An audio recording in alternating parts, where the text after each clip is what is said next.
आज के इस वीडियो में हम बात करने वाले हैं क्लास के बारे में। क्लास के बारे में बेसिकली हम डिस्कस कर लिए हैं अपने अर्लियर वीडियो में, जहां मैं क्लास को एक रियल टाइम के रेफरेंस में, रियल टाइम क्लास के रेफरेंस में मैं उसे समझाया था मैंने आपको। लेकिन आज के ये वीडियो में हम समझेंगे कि क्लास का सॉफ्टवेयर के टर्म में क्या मतलब बनता है। लास्ट क्लास का वीडियो अगर आप देखे हैं तो आपको आज का वीडियो समझ में आएगा। अगर आप नहीं देखे हैं तो मैं आपको रेकमेंड करूंगा पहले वो वीडियो देख लें, लिंक डिस्क्रिप्शन में दिया हुआ है। तो देखें, सपोज मैं लास्ट क्लास के वीडियो का ही एग्जांपल लेता हूं, फ्रूट्स, जो कि मेरा क्लास है। मैं वही सेम एग्जांपल लिया हूं, लेकिन उस जगह पर मैं ऐसे एक रियल वर्ल्ड एग्जांपल के तौर पर मान रहा था। लेकिन आज मैं उसी फ्रूट्स नाम के जो क्लास का हम बात कर रहे थे लास्ट क्लास के वीडियो में, उसे मैं आज एक सॉफ्टवेयर के टर्म में एक्सप्रेस करने वाला हूँ। इस फ्रूट नाम के क्लास का जो भी ऑब्जेक्ट होगा, वो ऑब्जेक्ट रियल टाइम या रियल वर्ल्ड ऑब्जेक्ट से कितना मिलता जुलता है या कितना डिफरेंट है, इसे भी देखेंगे। तो सपोज़ मेरे पास एक फ्रूट नाम का क्लास है और इसे मैं अगर सॉफ्टवेयर के टर्म में लिखना चाहूँ तो मैं कैसे लिख सकता हूँ। तो आपको मैंने बताया था कि कोई भी प्रोग्रामिंग जब करेंगे हम इसमें, तो उसके लिए मुझे एक क्लास बनाना पड़ता है सबसे पहले। तो सपोज़ मेरे पास एक क्लास बनाया हुआ है फ्रूट नाम का, दैट इज़ आवर क्लास, जो आप यहाँ पर देख पा रहे हैं फ़िलहाल। ये फ्रूट नाम का हमारा क्लास है, जिसे मैं यहाँ पर रियल टाइम के तौर पे दिखा रहा हूँ, रियल वर्ल्ड के टर्म में, और ये सॉफ्टवेयर के टर्म में मैं दिखाने की कोशिश कर रहा हूँ आपको। ये है रियल वर्ल्ड एग्जाम्पल और यह है सॉफ्टवेयर का एग्जाम्पल, दोनों ही फ्रूट नाम का ही क्लास है। ऑलराइट, अब आगे देखें। ये ऑब्वियस सी बात है कि फ्रूट नाम का हमारे पास क्लास है, तो उसका कुछ कैरेक्टरिस्टिक्स भी होंगे। कैरेक्टरिस्टिक क्या क्या होंगे? तो जितने भी इस क्लास के अंदर ऑब्जेक्ट होंगे, जितने भी ऑब्जेक्ट होंगे, उनके कुछ कलर होंगे और टेस्ट होगा। ऑलराइट, इसके अलावा क्या होता है? और बिहेवियर क्या क्या होंगे, यानी कि इस ऑब्जेक्ट का फंक्शन क्या क्या है, काम क्या क्या है, इनका यूज क्या क्या है, उसे हम बिहेवियर कह सकते हैं। तो सबसे पहला है मेकिंग जूस। इसका यूज हम इन फ्रूट्स का यूज हम जूस बनाने के लिए कर सकते हैं। ये उसका एक एप्लीकेशन है, यूज है, इसको हम बिहेवियर कहते हैं। किसके टर्म में? किसके टर्म में कहते हैं? रियल वर्ल्ड के टर्म में उसे हम बिहेवियर कहते हैं। अगर उसी को हम सॉफ्टवेयर के टर्म में कहना चाहें तो ये क्या कहलाएगा? यही बिहेवियर सॉफ्टवेयर के टर्म में फंक्शन कहलाएगा। और मैं आपको बता देना चाहूँ कि फंक्शन को लिखने का तरीका ऐसा होता है कि फंक्शन का नाम लिखना होता है, उसके बाद 2 ब्रैकेट्स देने पड़ते हैं। ये सॉफ्टवेयर के टर्म में फंक्शन को लिखने का तरीका है। और रियल वर्ल्ड के एग्जांपल में मैंने इसी बिहेवियर या इसी फंक्शन को लिखने का तरीका अलग लिखा था, आप लास्ट वीडियो में देख सकते हो। और कैरेक्टरिस्टिक का जहाँ तक बात है तो वो सेम है, जिसे मैं सॉफ्टवेयर के टर्म में डेटा मेंबर कहता हूँ या वेरिएबल कहता हूँ। एनीवेज, तो ये पहला हो गया हमारा एक फंक्शन या बिहेवियर या मेथड या मेंबर फंक्शन, इतने सारे नाम हैं। बिहेवियर कहते हैं रियल वर्ल्ड के टर्म में, और फंक्शन या मेंबर फंक्शन कहते हैं सॉफ्टवेयर के टर्म में। और क्या इसका एप्लीकेशन है या यूज़ है? इसका एक यूज़ है फेस्टिव ओकेजन, यानी कि इसका यूज़ हम लोग किसी भी फेस्टिवल में एज अ फ्रूट का इस्तेमाल करते हैं हम लोग किसी फेस्टिव ओकेजन के लिए। तो ये 2 उसका एप्लीकेशन है, जिसे मैं रियल वर्ल्ड में बिहेवियर कहता हूँ और सॉफ्टवेयर के टर्म में यही फंक्शन है। और ये दोनों उसका वेरिएबल है या कैरेक्टरिस्टिक है। तो आगे बढ़ते हैं। अगर मैं आपको पूछूं कि बताओ इस रियल वर्ल्ड के ऑब्जेक्ट को क्या क्रिएट करने का ज़रूरत पड़ता है क्या, तो आपका उत्तर आएगा कि सर बिल्कुल भी नहीं। रियल वर्ल्ड के जितने भी ऑब्जेक्ट हैं वो पहले से ही एग्जिस्टेंस में है। जैसे कि ये फ्रूट, अगर रियल वर्ल्ड के टर्म में इसे मैं समझूं तो आपको किसी भी दुकान में ये सारे फल मिल जाएंगे, आपको इन फलों को बनाने की आवश्यकता नहीं पड़ती, राइट। तो सपोज इस फ्रूट नाम के क्लास का पहला एक ऑब्जेक्ट है, वो ऑब्जेक्ट हमारा सबसे पहला ऑब्जेक्ट है एक एप्पल, दूसरा ऑब्जेक्ट है banana, third object pineapple and the fourth object grapes. ऐसा नहीं है कि यही मेरे 4 ऑब्जेक्ट हैं इस फ्रूट नाम की क्लास के, इसके और भी ऑब्जेक्ट हैं। वाटरमेलन है, फिर ऑरेंजेस हैं, फिर स्ट्रॉबेरी है, तो इतने सारे और भी बहुत सारे, मैंगो है। ऑलराइट, तो इस फ्रूट नाम की क्लास का बहुत ऑब्जेक्ट हैं। मैं उनमें से सिर्फ 1 2 3 4 ऑब्जेक्ट के बारे में डिस्कस करने वाला हूँ आज। तो ये तो बेसिकली अगर मैं इसको सेपरेट कर दूँ इसको, तो ये मेरा real world class and real world object है जिसे मैं क्रिएट नहीं करना चाहता, ये पहले से ही एग्जिस्टेंस में है। लेकिन जब मैं बात करता हूँ सॉफ्टवेयर के टर्म में किसी क्लास एंड ऑब्जेक्ट का, तो इस क्लास का फिलहाल ऑब्जेक्ट क्रिएट नहीं किया हुआ है। मैं आपको बार बार कह रहा हूँ कि ये रियल वर्ल्ड क्लास का रेफरेंस में लिखा गया एग्जाम्पल है, और ये वाला हिस्सा जो है ये सॉफ्टवेयर के टर्म में लिखा गया एग्जाम्पल है। तो इस एग्जाम्पल में जो क्लास हमारा फ्रूट है, इसका अभी तक ऑब्जेक्ट क्रिएट नहीं किया हुआ है। मैं आगे इस वीडियो में सिखाने वाला हूं आपको कि आखिर किसी क्लास का, सॉफ्टवेयर के टर्म में किसी क्लास का ऑब्जेक्ट कैसे क्रिएट किया जाता है। चलिए बढ़ते हैं आगे। तो हमारा टॉपिक ही आज का ये है कि हम सॉफ्टवेयर के टर्म में किसी भी क्लास का ऑब्जेक्ट कैसे क्रिएट करें। तो मैं इसको डिटेल्स में आपको समझाऊं इसके पहले कुछ इंट्रोडक्टिव चीज़ें मैं आपको बता देता हूं। सबसे पहला कि N object is also called an instance of a class. Object को बेसिकली किसी क्लास का एक इंस्टेंस यानी कि एक अंश, एक हिस्सा कहा जा सकता है, कि कोई ऑब्जेक्ट किसी क्लास का ही एक हिस्सा है। ऑलराइट, मतलब क्लास से ऑब्जेक्ट अलग नहीं है। All the objects share the characteristics, that means data member, and the behavior, that means the member function described within the class। यानी कि सारे ऑब्जेक्ट, एक क्लास के अंदर जितने भी ऑब्जेक्ट होंगे वो उस क्लास के कैरेक्टरिस्टिक और उस क्लास के बिहेवियर को शेयर करेगा। मैं आपको एक बात याद दिलाना चाहूँ कि कोई भी ऑब्जेक्ट का खुद का भी कुछ कैरेक्टरिस्टिक यानी कि खुद का भी कुछ डेटा मेंबर होता है अपना खुद का, और बाकी जो बिहेवियर यानी कि मेंबर फंक्शन जो होता है वो कॉमन होता है।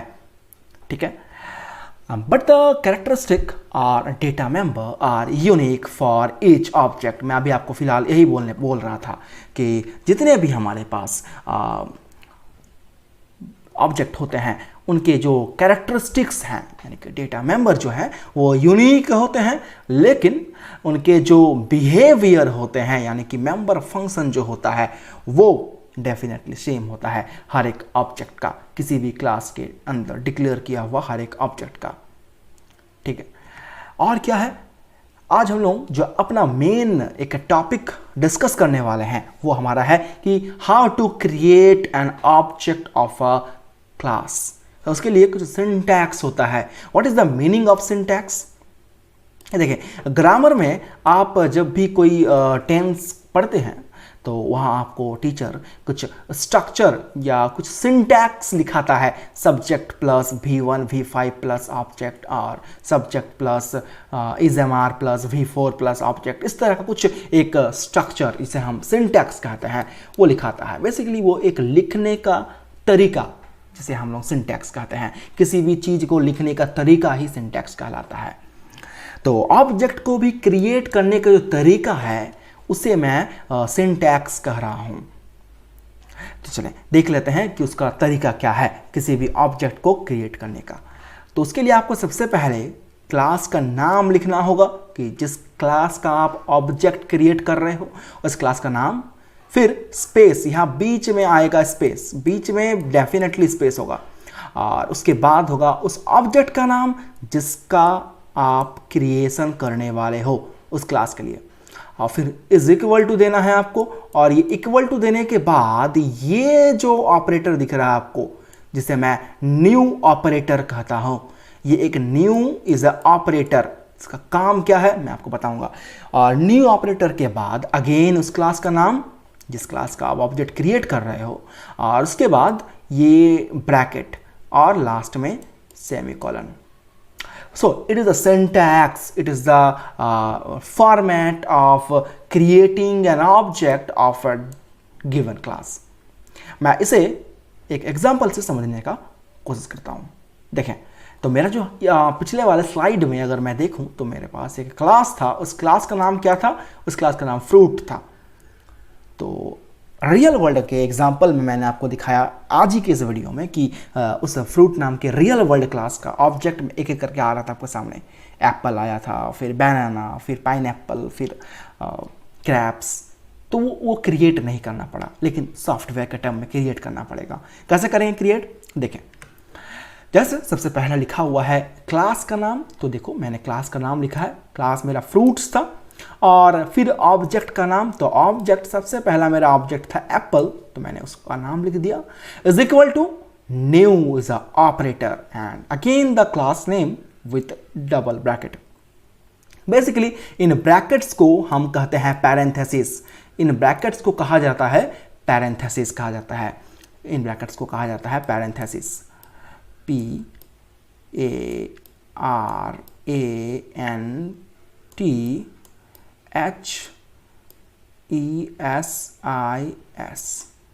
पैरेंथेसिस। इन्हें जावा के यानी कि सॉफ्टवेयर के टर्म में इन ब्रैकेट्स को कहा जाता है पैरेंथेसिस। तो ये हो गया मेरा पहला एक ऑब्जेक्ट जिसका नाम है एप्पल, जो कि क्लास को बिलोंग करता है फ्रूट। यानी कि फ्रूट नाम के क्लास का नाम है, फ्रूट नाम के क्लास का ऑब्जेक्ट का नाम है एप्पल। तो ये पहला ऑब्जेक्ट क्रिएट हो गया। तो अगर आपसे पूछूं मैं कि ये ऑब्जेक्ट क्रिएट हुआ, दैट मीन्स कि क्या इसका मतलब होता है, आम तौर पर इसका मतलब क्या होता है, तो आपको मैं बता दूं कि ये ऑब्जेक्ट बेसिकली जावा के अंदर एक डायनामिक मेमोरी होता है।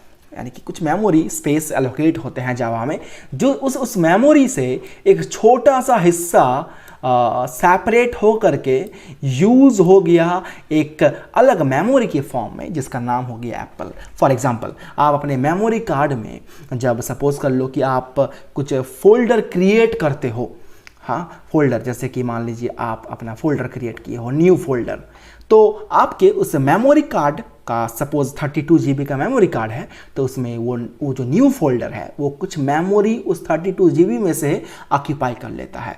और उस 32 GB के उस छोटे से मेमोरी यानी कि उस फोल्डर के अंदर आप फिर फाइल्स को स्टोर करते हो। It is just like that कि ऑब्जेक्ट भी सॉफ्टवेयर के टर्म में एक वर्चुअल चीज़ है। एक्चुअली में ये एक मेमोरी एलोकेट होता है, आपके जावा के डायनामिक मेमोरी को ही ये यूज़ करके एक छोटा सा मेमोरी एलोकेट होता है, जिसके अंदर में बेसिकली क्या होता है, data member and member function. तो आई होप आपको ये समझ में आया होगा कि बेसिकली ऑब्जेक्ट सॉफ्टवेयर के टर्म में क्या होता है। ये कोई रियलिस्टिक चीज़ नहीं है सॉफ्टवेयर के टर्म में, इसे आप देख नहीं पाओगे। Alright, it is a memory space where data member and member functions are binded. चलिए एक और ऑब्जेक्ट क्रिएट करते हैं। फ्रूट नाम के ही क्लास का एक और ऑब्जेक्ट बनाना। तो उसके लिए क्या लिखना पड़ेगा आपको? अगेन क्लास का नाम लिखना पड़ेगा, ऑब्जेक्ट का नाम इक्वल टू न्यू, फिर क्लास का नाम, फिर पैरेंथेसिस। सो मैंने यहां पर देखें दो अलग अलग ऑब्जेक्ट क्रिएट किया, पहला एप्पल, दूसरा बनाना।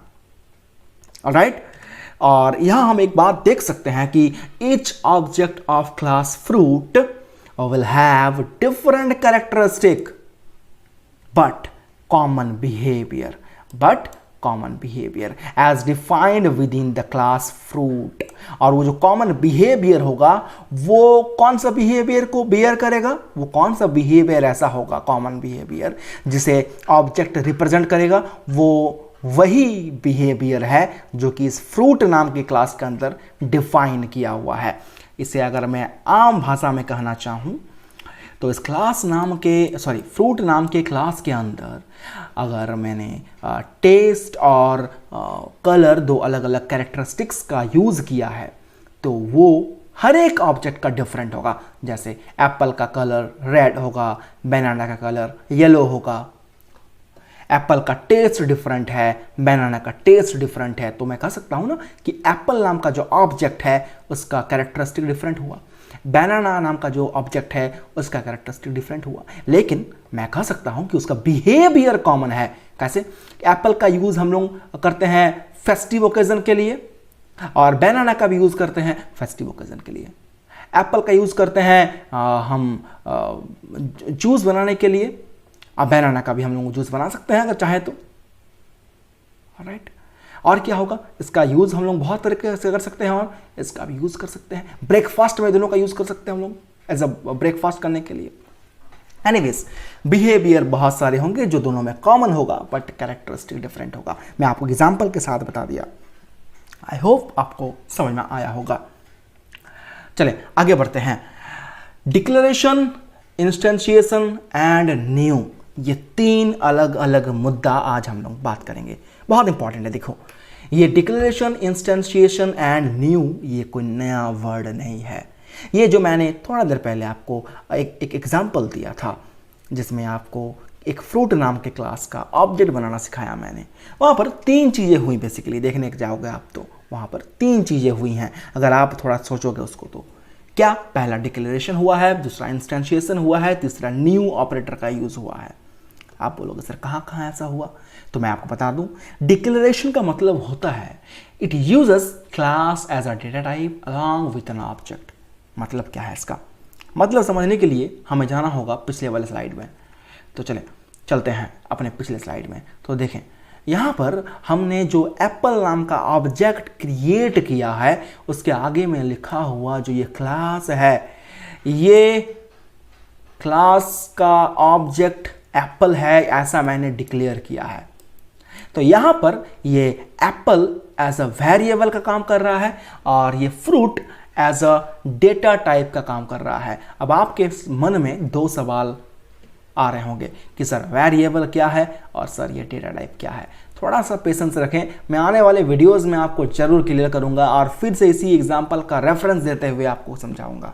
फिलहाल आप इतना मोटा मोटी तौर पर समझ लें कि ये एप्पल नाम का जो ऑब्जेक्ट है, ये किस क्लास को बिलोंग करता है? ये बिलोंग करता है फ्रूट नाम के क्लास को। ऐसा मैंने डिक्लेयर किया कि ये फर्स्ट पार्ट क्या हो गया? डिक्लेरेशन हो गया।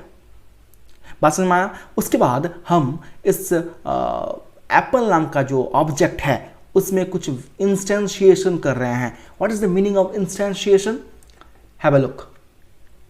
Creating an object is termed as instantiation. मतलब कि हमने जो वो एप्पल नाम का ऑब्जेक्ट को क्रिएट कर दिया, तो क्रिएट करने के लिए हमें बहुत सारी चीज़ें यूज़ करनी पड़ी है। देखें, पहला हमें यूज़ करना पड़ा फ्रूट नाम का क्लास, फिर उसका ऑब्जेक्ट, और उसके बाद ये हिस्सा आपको इंस्टेंशिएशन को कंप्लीट कर रहा है।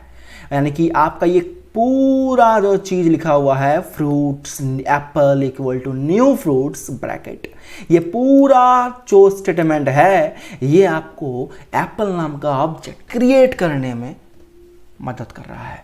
सिर्फ फ्रूट्स एप्पल लिखने से आपका ऑब्जेक्ट क्रिएट नहीं होता है। फ्रूट्स एप्पल लिख करके अगर आप छोड़ देते हो तो वो सिर्फ डिक्लेरेशन कहलाएगा, और fruits apple equal to new fruits लिखते हो तो ये आपका पूरा इंस्टेंशिएशन कहलाएगा। तो अब बात आती है सर कि ये न्यू नाम का जो कीवर्ड है ये क्या यूज़ करता है, इसका यूज़ क्या है यहाँ पर? तो मैं आपको बता देना चाहूँ कि कुछ देर पहले मैंने आपको बताया कि एप्पल नाम का जो ऑब्जेक्ट है ये बेसिकली एक मेमोरी होता है। हमारे जावा के डायनामिक मेमोरी में से छोटा सा हिस्सा यूज़ करने वाला एक मेमोरी है, और ये मेमोरी को एलोकेट करवाता है ये न्यू नाम का कीवर्ड। ये न्यू नाम का कीवर्ड इस ऑब्जेक्ट को क्रिएट करने में मदद करता है, या यूँ समझें कि उस जावा के डायनामिक मेमोरी में से, इस जावा के डायनामिक मेमोरी में से एक छोटा सा हिस्सा को निकालने में और उसका नाम एप्पल रखने में मदद करता है ये न्यू नाम का कीवर्ड। ठीक है, तो देख लें कि the keyword new is used for allocating space या memory in the dynamic memory for storage of an object. ये एक स्पेस को क्रिएट करने में, स्पेस को एलोकेट करने में मदद करता है, और वो स्पेस कहाँ एलोकेट होता है? जावा की डायनामिक मेमोरी में। क्या होता है डायनामिक मेमोरी? मैं इसको बताऊंगा, एक्सप्लेन करूंगा डिटेल्स में आने वाले वीडियोस में। फिलहाल आपको इतना पता चले कि ये डायनामिक मेमोरी का मतलब होता है जावा में कुछ मेमोरी एलोकेट रहते हैं, उन मेमोरीज में से ही एक छोटा सा मेमोरी हम लोग लेते हैं जहां उस ऑब्जेक्ट को क्रिएट किया जाता है, यानी कि उस मेमोरी को यूज करते हैं data member and member function को स्टोर करने के लिए। आई होप ये आपको समझ में आया होगा। अब हम लोग अपने इस वीडियो के बिल्कुल लास्ट स्टेज की ओर बढ़ रहे हैं और साथ ही साथ इस चैप्टर के भी बिल्कुल लास्ट स्टेज में। देखें ये टेबल गौर से देखें आप, यहां हमने वो जो फ्रूट नाम का क्लास डिक्लेयर किया है उसके कुछ ऑब्जेक्ट बनाए थे। एप्पल बनाया था, बनाना बनाया था, पाइनएप्पल नहीं बनाया था, लेकिन हम समझ सकते हैं कि पाइनएप्पल नाम का ऑब्जेक्ट भी एप्पल और बनाना के जैसे ही बना होगा। वैसे ही fruits, pineapple equal to new fruit लिखना पड़ा होगा। तो देखें एप्पल नाम का जो ऑब्जेक्ट है उसका जो आपका कैरेक्टरिस्टिक है, पहला कलर वो रेड है, बनाना का जो कलर है वो येलो है और पाइनएप्पल का कलर ग्रीन। तो देखें तीनों का अपना अपना कैरेक्टरिस्टिक है, यूनिक कैरेक्टरिस्टिक है, लेकिन ये तीनों का use making juice and festive occasion में किया जाता है। यानी कि ये ऑब्जेक्ट भी इन दोनों बिहेवियर को फॉलो करता है, ये ऑब्जेक्ट भी इन दोनों बिहेवियर को फॉलो करता है और ये ऑब्जेक्ट भी इन दोनों बिहेवियर को फॉलो करता है, यानी कि इन दोनों फंक्शन को फॉलो करता है। और उप का फंडामेंटल कॉन्सेप्ट ही यही था, मैं आपको बताया था लेसन 1 में कि ऑब्जेक्ट ओरिएंटेड प्रोग्रामिंग कॉन्सेप्ट में फंक्शंस पे हम फंक्शंस को यूज करते हैं, उसके डेटा को नहीं। उसके डेटा को सिक्योर रखा जाता है, उसके फंक्शन को यूज करते हैं हम लोग, सीधा उसके फंक्शन को यूज करके उनके डेटा को यूज किया जाता है। ठीक है, एनीवेज तो हम लोग एक एग्जांपल देख लेते हैं कि fruits apple is equal to new fruits. यही मैंने तरीका अपनाया था एप्पल नाम का जो ऑब्जेक्ट है उसे क्रिएट करने के लिए, ये मैंने तरीका लिखा था। और क्या होगा, fruits banana is equal to new fruits, ये भी तो वही तरीका है जिससे मैं बनाना नाम का एक ऑब्जेक्ट क्रिएट कर सकता हूँ। वैसे ही fruits pineapple equal to new fruits लिखने से पाइनएप्पल नाम का ऑब्जेक्ट क्रिएट होगा। और इन तीनों ऑब्जेक्ट का अपना अपना कैरेक्टरिस्टिक है। अगर हम बिहेवियर का बात करें, यानी कि अगर हम मेथड्स का बात करें, तो तीनों के लिए कॉमन है। कैसे यूज होगा, अगर ये ऑब्जेक्ट एप्पल नाम का ये ऑब्जेक्ट अगर चाहता है कि इन दोनों मेथड को यूज करना, तो कैसे यूज करेगा, इसको सॉफ्टवेयर के टर्म में अगर दोनों को यूज करना चाहे तो how can this objects use this two methods, तो उसके लिए देखिए तरीका है, एक सिंटैक्स उसके लिए भी स्ट्रक्चर है। देखें उसके लिए उस ऑब्जेक्ट का नाम लिखना होगा, फिर डॉट लिखना होगा, डॉट इज द ऑपरेटर, और फिर मेकिंग जूस जो जिसके मेथड का नाम है उस मेथड को लिखना होगा। इससे क्या होगा कि ये जो ऑब्जेक्ट है ये इस मेकिंग जूस नाम के मेथड को यूज कर रहा है। अगर हम लिखते हैं एप्पल डॉट फेस्टिव ओकेजन, तो यही एप्पल नाम का ऑब्जेक्ट इस फेस्टिव ओकेजन नाम के मेथड को यूज कर रहा है। अगर मैं लिखता हूं बनाना डॉट फेस्टिव ओकेजन, तो ये बनाना नाम का ऑब्जेक्ट इस फेस्टिव ओकेजन नाम के मेथड को, यानी कि कॉमन बिहेवियर को यूज कर रहा है। तो ये मेरा पूरा वीडियो आज का आपको यही समझा रहा है कि आखिर क्लास और ऑब्जेक्ट का मतलब सॉफ्टवेयर के फील्ड में क्या होता है और कैसे हम एक क्लास को लिखते हैं सॉफ्टवेयर के टर्म में, और कैसे हम किसी क्लास के ऑब्जेक्ट को क्रिएट करते हैं और उसके ऑब्जेक्ट को क्रिएट करने के बाद उनके कॉमन बिहेवियर को कैसे करके यूज किया जाता है। तो आई होप कि ये वीडियो आपके लिए काफ़ी हेल्पफुल रहा होगा। अगर आपको ये वीडियो पसंद आया डेफिनेटली लाइक करिएगा, अगर पसंद नहीं आया, कहीं अगर आपको फॉल्ट लग रहा है, आप डिसलाइक करिए और मुझे बताएं कमेंट सेक्शन में कि आपको कहाँ मिस्टेक लगा। मैं डेफिनेटली उन चीज़ों को सुधारूंगा। और अगर आप इस चैनल पर नए हो तो सब्सक्राइब करना और बेल आइकन को दबाना बिल्कुल मत भूलिएगा। अगर आप पहले से हमारे इस चैनल का सदस्य हो तो आई डेफिनेटली आपसे अगले वीडियो में एक नए टॉपिक के साथ मुलाकात जल्द होगी। तब तक के लिए take care and good bye.